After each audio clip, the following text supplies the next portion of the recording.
Hi, everybody. Welcome to the second episode of the Breakout Founders, where we host entrepreneurs who have just taken that extra step to start their own business and also get a chance to listen to their own stories. Today's guest is Chitrakannan Balasubramanian, who we all affectionately call CK. And he has been a product manager for different companies, and he has taken that extra step, and he's recently built a business called Visible. So, super excited to have you on this show, CK. Yeah, Over to you. You could just start off with, a brief introduction about yourself and, the company that you have started now. Yeah, yeah. good. Thank you for having me here. So I'm just a pretty normal guy from a pretty normal background. So in every gang, there will be one guy who always wants to do a startup or build a business, right? So that's me. So I have been having this dream of starting up, but I never really gotten around to it. But this time, I have taken that next step, right? And I'm building a company called Visible. So right now we are helping B2B companies to mine their unique stories from their digital communications. Right, that's what I'm doing right now. That's great. That's interesting to know, CK. So, could you just dive more deeper about why you started this product, Visible? Right. So, for example, see, take any individual or any company, right? They have so many stories to say about themselves, right? They have successes, they have failures, they have setbacks, and they have moments of grit and perseverance. All these stories, they are worth their weight in gold if it is communicated to the external world. But most of the time, these stories are getting lost because we are running very fast in the world and we don't have time to bring out these stories, right? And these stories are not just stories, they can define what you are and what your company is, right? This is what the brands are built on.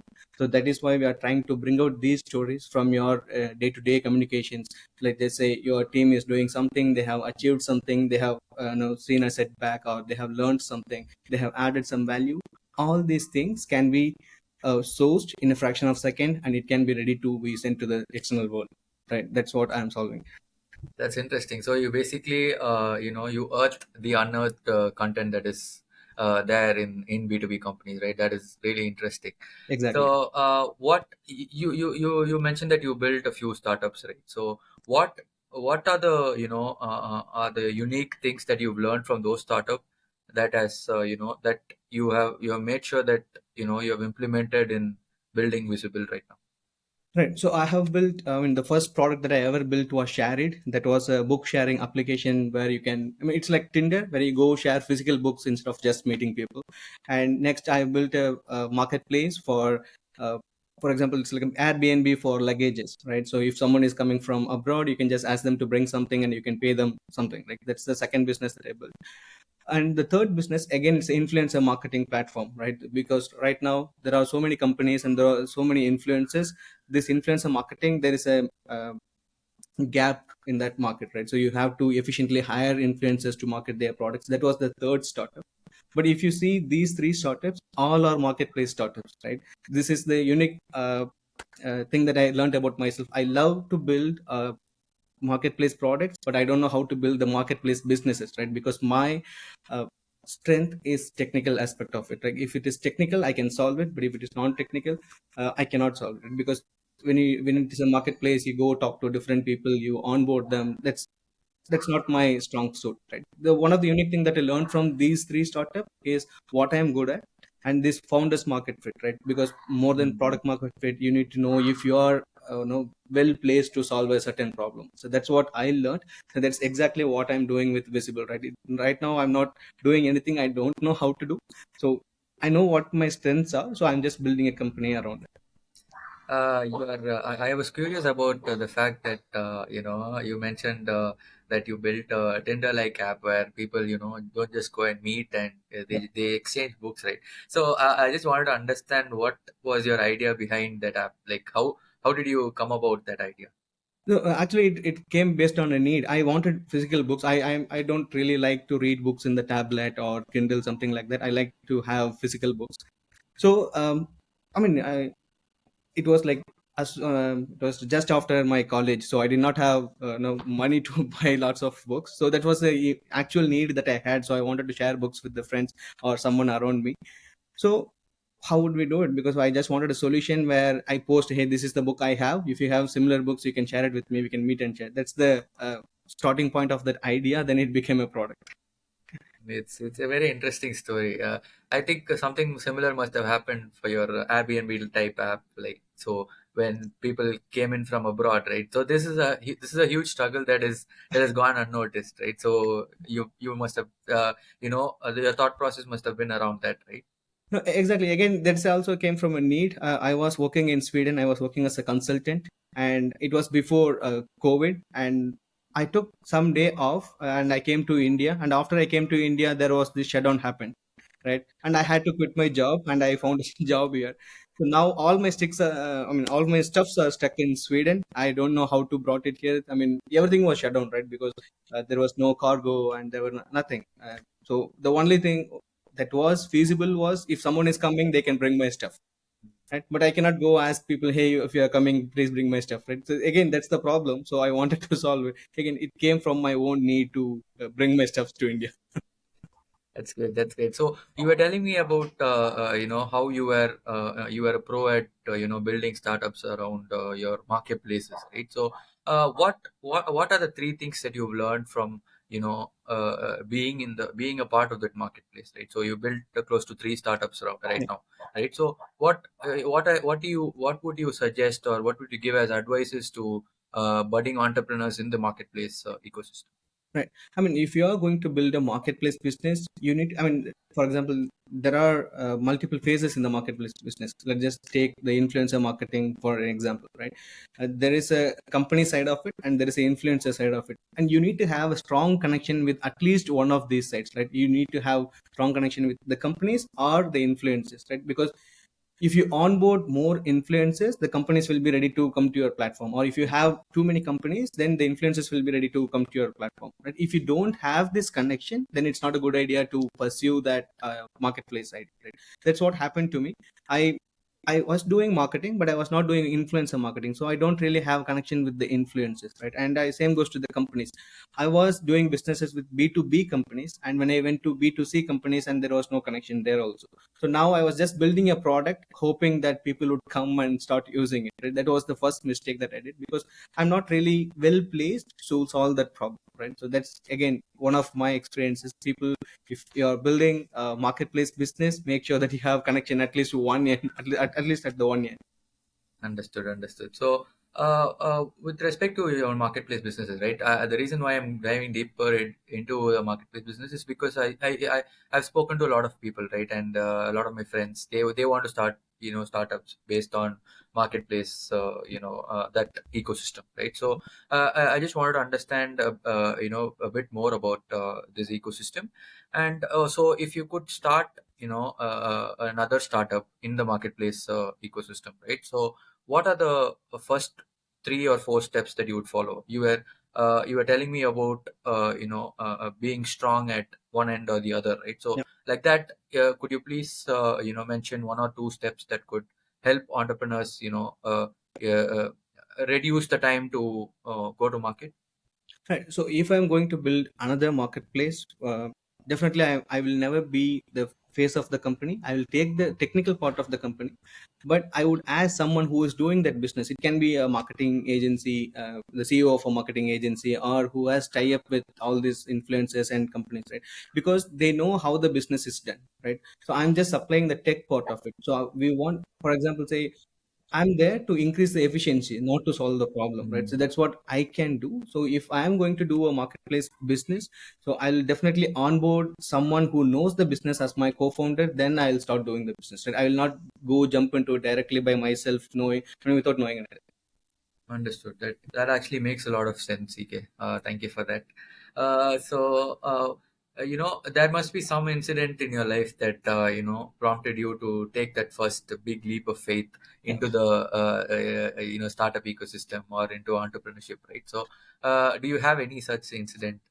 No, I actually do, because I have been talking about doing a startup for a long time, ever since I could remember, right? And when I was working in Sweden, there was one guy, and he was talking to me about a potential idea that he has, and he wanted to do financial. He wanted to talk about finance stuff to kids. And he wanted to build an app, that gives financial education to like kids from 6th grade to 10th grade.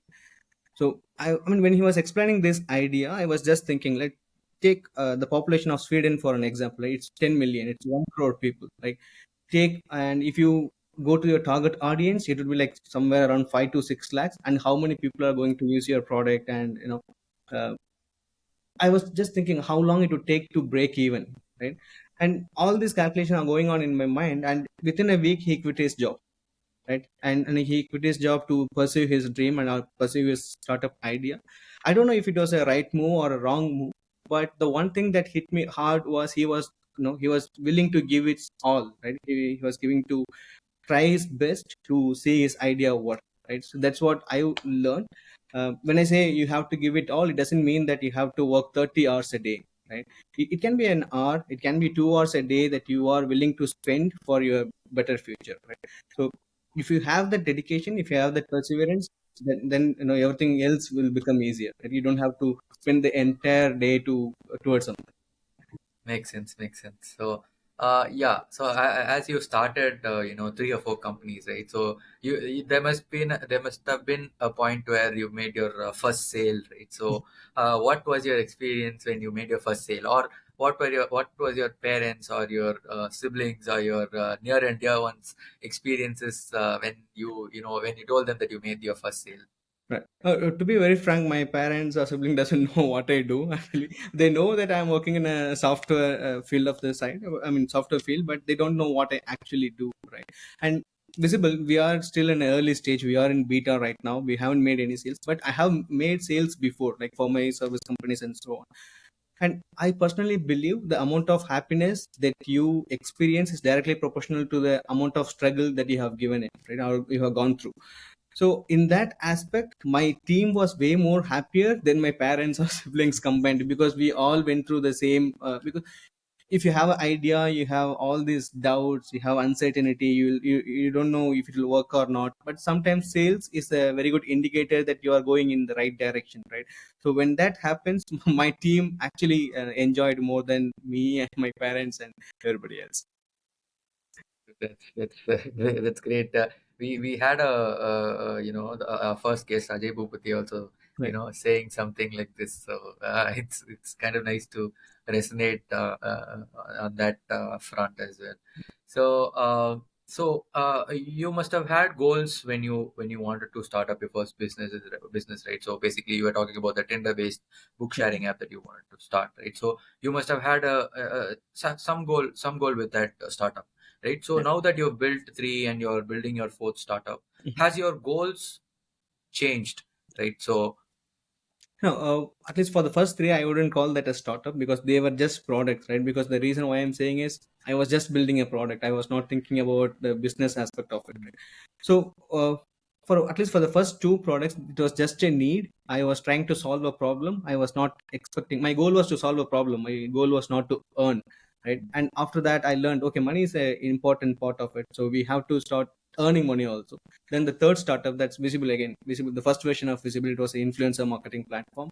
Then I was focusing only on the money, right? Then again, it was not making sense because I was doing something that I did not care enough about. But now the goal is changing, right? So now my goal is to add value as much as possible, no matter what you do. I mean, if it is going to solve a problem, then money or other things, these are byproducts of the value that you are providing, right? So I don't think this goal, adding value, it is not going to change anytime soon, because for us, I mean, the goal has been changing continuously, right? If you are in the school, you want to secure the first rank, and if you're in college, you want to secure a job as soon as possible. And right now in entrepreneurship, there is no fixed goal. It's just a continuous execution of what you have thought, and how you are going to implement, I would say. makes sense. Makes sense. It does make sense. CK. So, what do you think is missing? Let's take the marketplace ecosystem as an example, right? So, what do you think is missing? You know, uh, in startups in that industry, you had experience by Mhm. building three startups, right? So, Right. you must have seen one of initially one of your startups lagging in some in some fields, right? You must have improved on that in the second startup, and then you must have seen a lot of areas where your improvement is required, and you must have improved on that in the third startup, right? So cumulative of all the three startups, right? So what do you think is missing in the marketplace startup ecosystem right now? Marketplace startup, at least the guidance, right? I mean, the guidance in with respect to uh, the geographical position you are placed in. Right now I'm in India. So for example, say you are an influencer having a 3 million or 4 million followers in India. It's completely different from having 3 million followers in USA, right?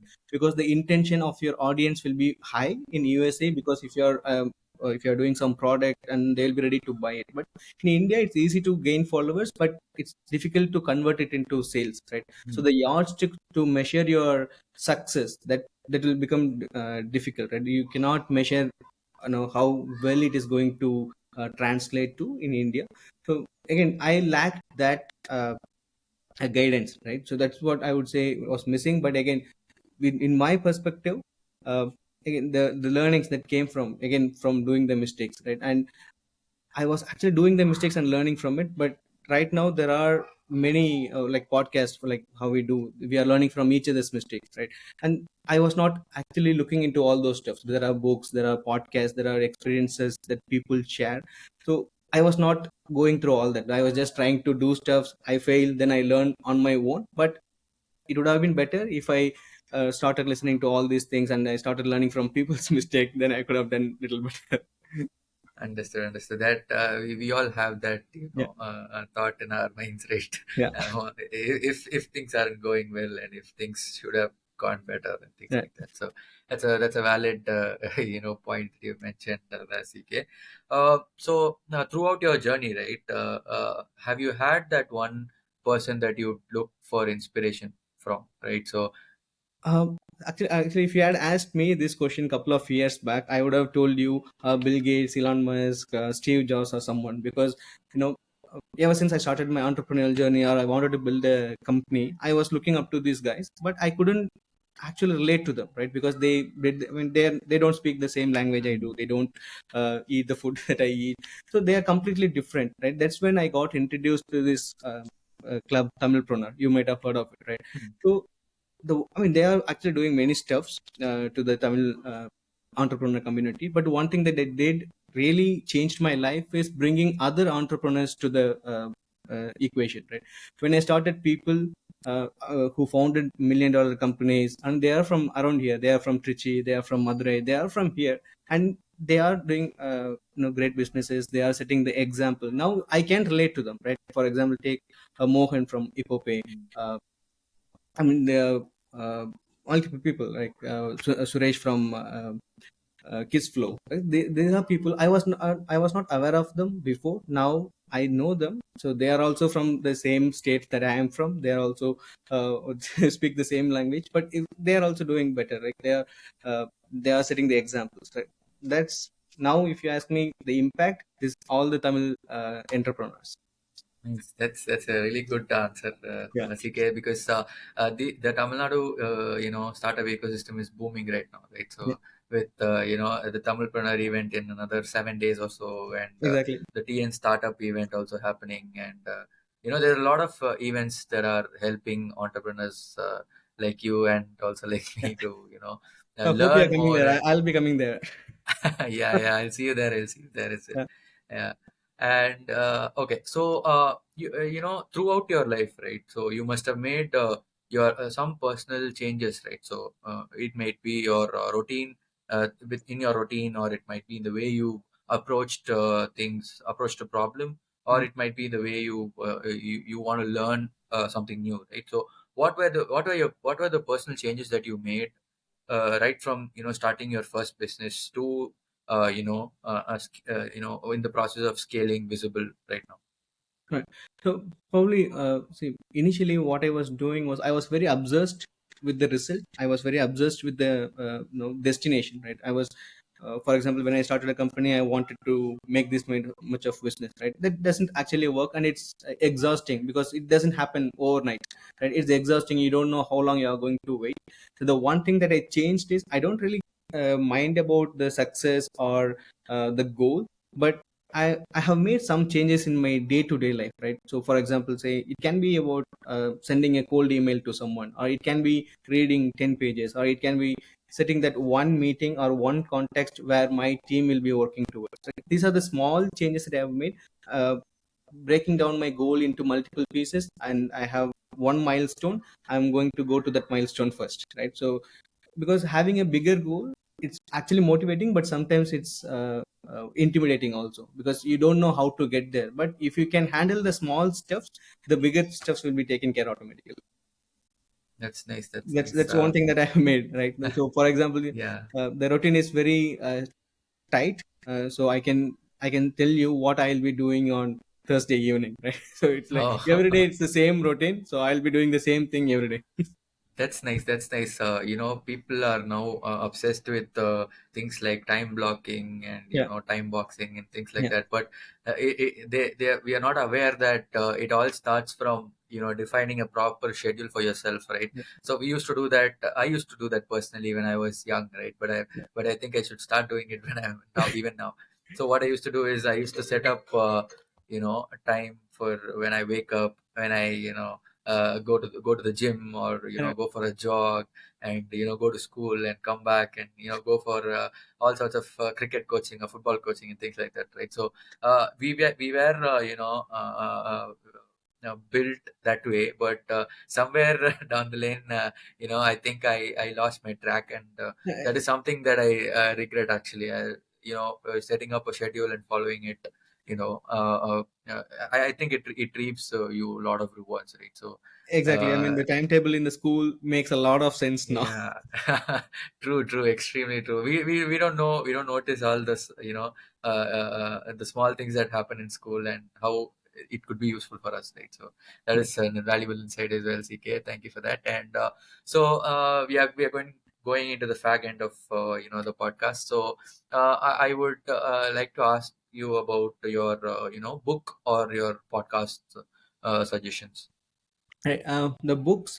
So, I mean, at least for I mean, since this podcast is based for founders who are yet to break out, I would say three books that really helped me to start my journey. Start with Why by Simon Sinek, and Lean Startup, uh, I think Eric Rice, and Zero to One by Peter Thiel. These three startups will give you, I mean, sorry, these three books related to startup, it will give you a truckload of advices and what to do and what not to do, and it will give you a, insights into how businesses work. That actually really helped me. And podcast, I'm not say right now I listen to YouTube videos, but the podcast, there's only one podcast that I listen to, the SaaS product. I think I don't know the person of name. I can share with you that, Okay. right? The Yeah. SaaS product is the podcast name, but I'll be listening to Breakout Founders as well. Thank you so much for that, CK. So, moving into the lighter part of the podcast, right? So, what is that one skill, or one yeah, maybe a skill, right? So, what is that one skill that you have that the world doesn't know about? It could be singing, it could be dancing, it could be anything like that. Um, I don't really know. I mean, I'm not really that dancing or singing type of guy, right? But No, I it could think be anything. It could be cooking, or it could be just sitting and gazing at the stars. I recently found out that one of my favorite things to do is fishing. oh, okay. So something like that. Yeah. Oh, in that case, I like to swim. I Uh, swim a lot. Yeah, that's something that I really enjoy. That's nice. That's nice. CK, it was it was great having you on this show, CK, and I hope people who listen to this or watch this get a truckload of insights on from your startup journey, and I hope we help people take that extra step, that extra leap of faith into becoming an entrepreneur by themselves, right? So I hope we fulfill the purpose. And just before we finish, I would ask you to recommend a few more people who you think would be better if I could have them on this show. Okay. First of all, thank you for having me here. I hope my experience was a little bit helpful, and it pushes someone who wants to start up to take the next step. So actually, I like two people. I mean, Srinivas from Zerky, because we started our journey together, and he's also doing a pretty cool business, right? So he's one person that I would say, and the next person would be I don't know whom to tell you. Uh, so probably I can write to you about that, right? Sure, Because sure. I have a few people, and I am just thinking if they would be, I mean, in India right now, so I can talk to them and I can tell you. No worries, no worries, CK. You can take your time and you can let me know. This is to basically, let them also know that you felt it will be better for us to have them on the show, right? So, Definitely, definitely, uh, I'll do that. yeah. All right, CK. It was nice catching up with you, Yeah. and I hope you listen to the Breakout Founders, and any suggestions you have, you can let me know anytime. Sure, no, thank you. You are doing a great thing, actually. I mean, I wished something like this existed when I was starting out. Thank you very much. Thank you so much, CK. See you. Bye. See you.